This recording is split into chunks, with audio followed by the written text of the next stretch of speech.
Hello friends, today we start with the gear manufacturing processes. Already we are completing the initial description regarding the power transmission element, different types of gears in the previous PPT. Now we start with the gear manufacturing processes. So basically gear manufacturing processes are in the two types, forming processes and the machining processes.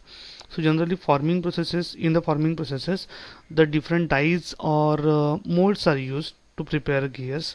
Again the accuracy is depends upon the accuracy of the mold and accuracy of the die.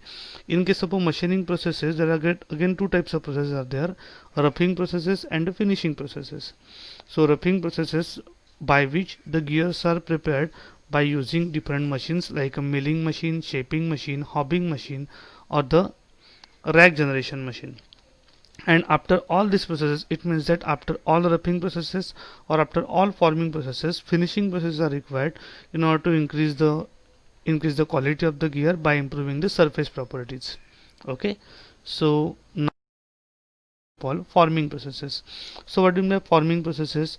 So in forming processes, the teeth of the gear are formed all at once in the form of mold or die, okay, and which can be repeated by molding or forging processes. The accuracy of the teeth is entirely dependent upon the quality of the die or mold which is initially prepared and which is used for the further forming processes. But roughing and the finishing methods are required after the forming processes. Okay, so we start with the casting. So sand casting, die casting, investment castings are the three types of casting processes are there. Generally it is applicable for a variety of materials. So tooth shape is built into the mold at low cost and needs some minor finishing operations to improve the accuracy of the gears. So we compare the sand casting, die casting and the investment castings. So sand castings at a it is a cheaper one out of other two processes. Die casting has a better surface finish but it will require the somewhat higher cost. And third one is the investment casting.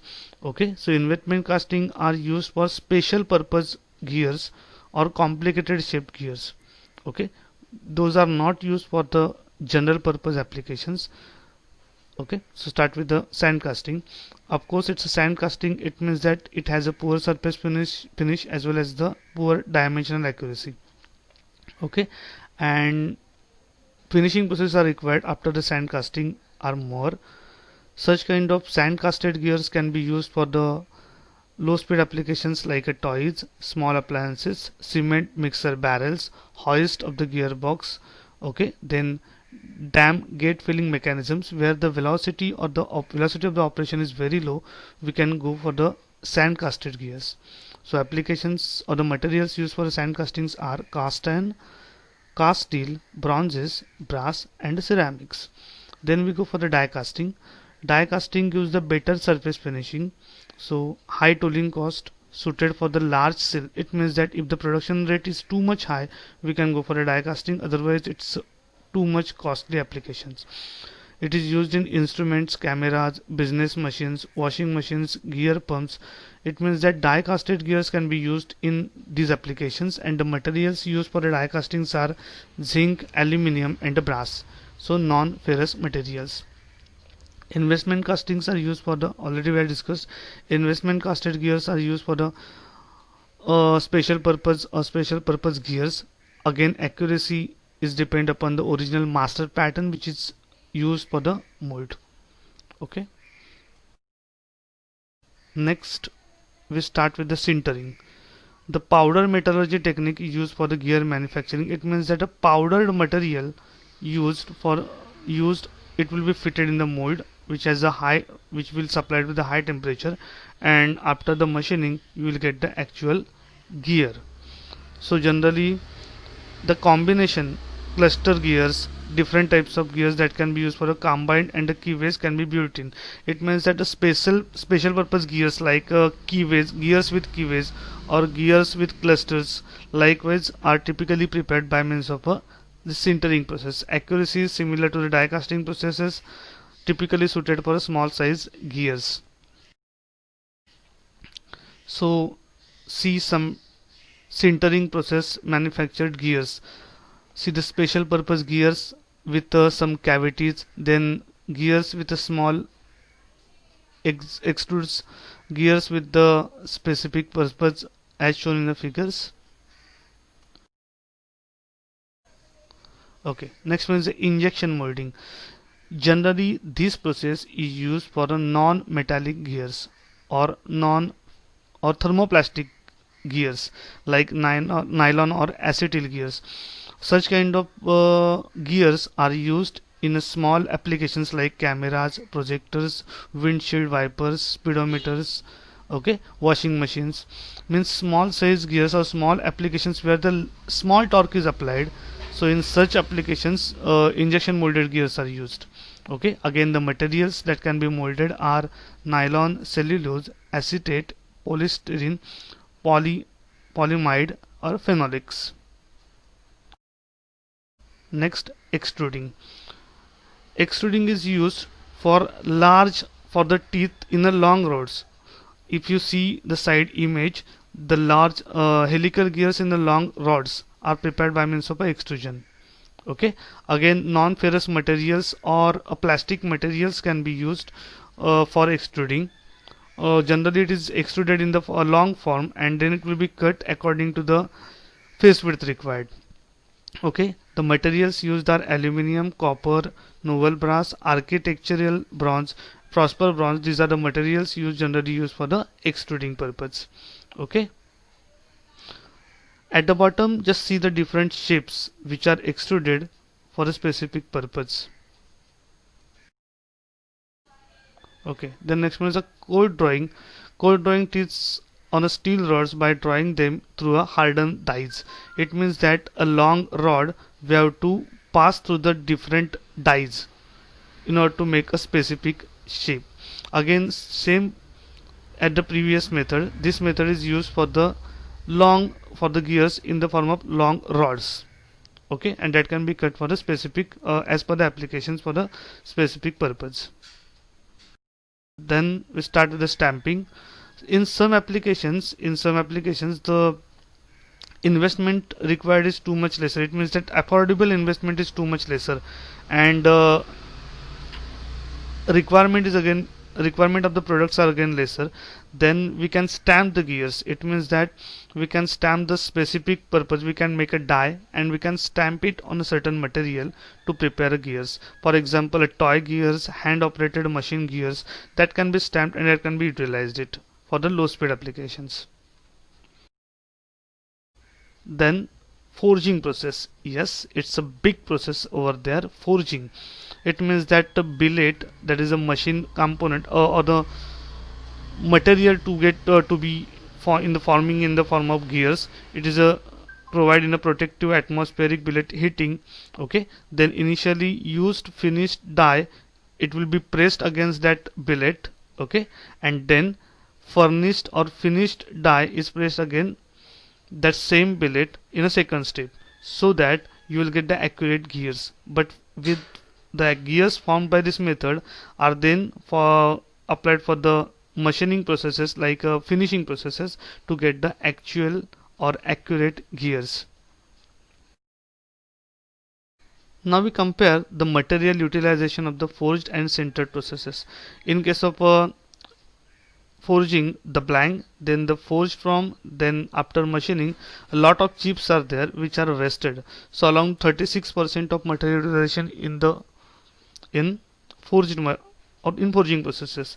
In case of powder metallurgy, that is a sintering processes, see the powder, the compacted and sintered in the perform, and then specific forging processes and then finishing processes. So again 86% material is utilized.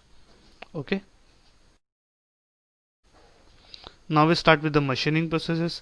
Generally, if we have the requirement in the bulk, then we have to go for the machining processes. Okay, so again machining, there are two types, for the roughing processes and and roughing process, as we have already discussed roughing process and the finishing processes. So roughing processes require the different types of cutters, as you see in a figure. First one is the disc type milling cutters, that can be used in a milling. Then the rack cutters, second one rack cutters, that is used for in a shaping processes. Then the shaper cutter, as you see, third one is shaper cutter, and the last fourth one is a hop cutter. Hop cutter, it means that the multiple cutters are joined in one single shaft or in one single row, that is for hobbing cutters or hobbing processes. Start with the milling process. So on milling machine we can generate or we can prepare a gears by means of two types of cutters, disc cutter and second one is a end milling cutters. Okay, so disc cutters is a specific gears or a disc. These are standard gears or standard cutters are available in 8 to 10 standard forms, and which will generate around 12 to 120 types of different types of teeth. Okay, but accuracy is again very low. We have to go for, if you want to make it accurate, we have to go for the finishing process after this. Okay, so this is the disc cutter. It means that this disc cutter has a rotary motion as well as the feed towards the center of the gear blank, and gear blank has to give the linear motion in order to cut it. Okay, then end mill cutters means what? Instead of a disc we have to go for the end milling. It means that a tool which have the shape like a gear tooth profile and it will cut the tooth. It means that gear blank has a linear motion, and cutter has a linear motion in the downward direction or towards the center of the gear blank, and as a rotary motion as a feed, as shown in the figure. Okay, now we start or just see the different types of processes as shown in the video. Okay, just see the gear hobbing processes initially. See, the multiple cutters are mounted on a single shaft. Okay, and it is rotated as well as it has giving the feed against the gear blank as shown in the figure, as shown in the video.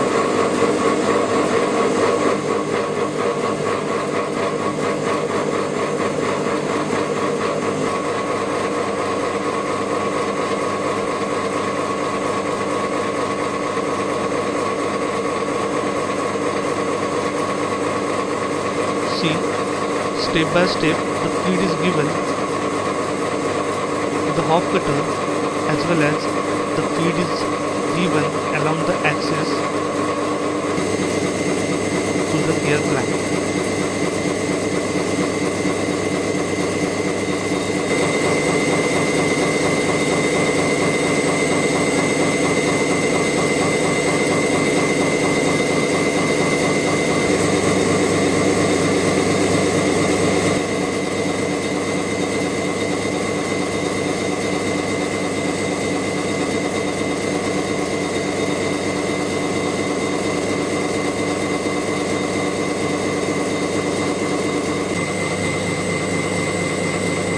You can see the formation of chips by the multiple cutters.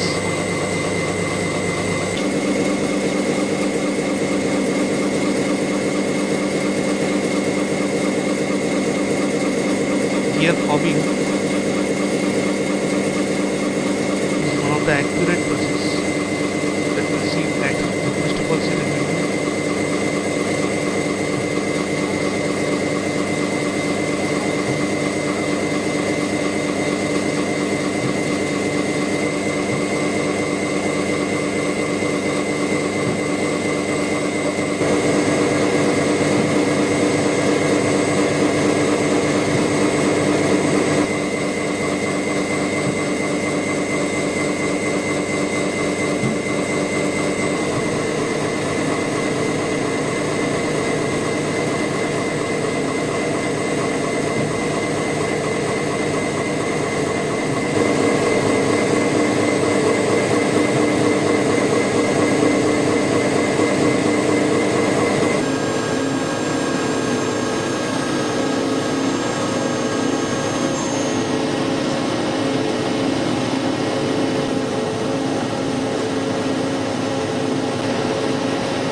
Now see the gear shaping process as shown in the video.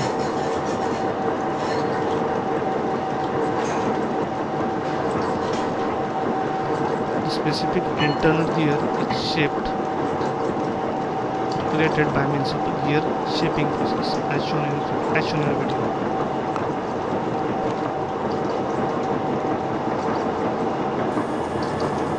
Next one, see the disc type of milling cutters, disc milling cutters, how it will get cut. Just see it.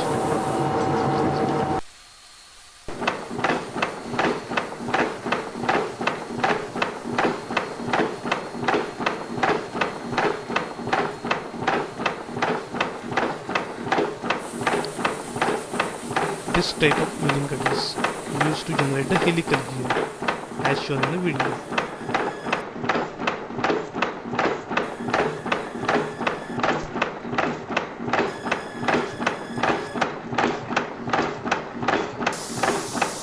Now see the finishing processes, gear finishing processes. See, this is a stand, this is a gear. You want to finish it by means of the finishing processes. So gear grinding. See, those two gears are rolled against each other to finish it.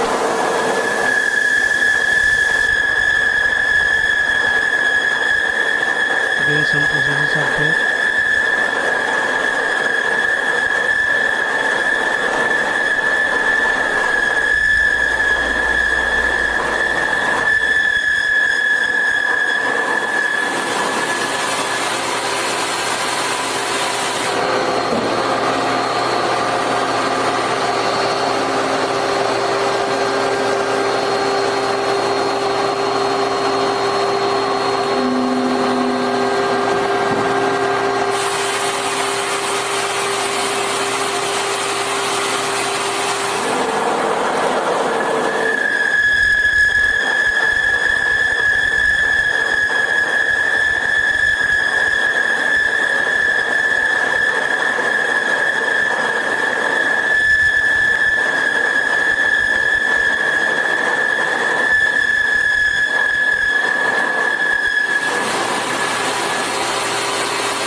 I hope you will get the clear cut idea about the different processes from this video. So next roughing process is the rack generation. The rack cutter of tooth shape is trapezoid and can be made easily. So this is the rack. If you see in a figure, this is the rack which has a reciprocating motion along the axis of the shaft. Okay, and it will cut the gear tooth, okay, by using its trapezoid shape. The hardened and sharpened rack is reciprocated along it means that its edges are hardened and sharpened to cut the material of the gear blank as shown. Okay, this method is less accurate than the shaping and hobbing process. Okay, then gear Shaping is a machining process gear used to produce a variety of forms. Again, It is a common method to produce gear and spline teeth. of standard Mounted on a gear, reciprocating standard rotating gear spindle, against the a gear special blank cutting to tool cut feeds the into the teeth. work, which is Okay. mounted on a It's rotating table. through The tool cuts in one direction, shape then retracts generation slightly process to in avoid which the gear interference on the shape return tool cuts stroke. itself into a As the mesh work and with cutter the gear turn, blank. the tooth is The generated by a accuracy is series good, of but closely it has- spaced but cuts. any errors in the Shaping one can tooth produce forms of the impossible shaper to cutter create will with directly hobbing, transform such into as the internal gear. features and Okay, teeth just close see to the video. shoulders where clearance is an issue. Shaping is also often used where broaching Gear is not blank an is option, stationary such as and- blind holes and counterbores.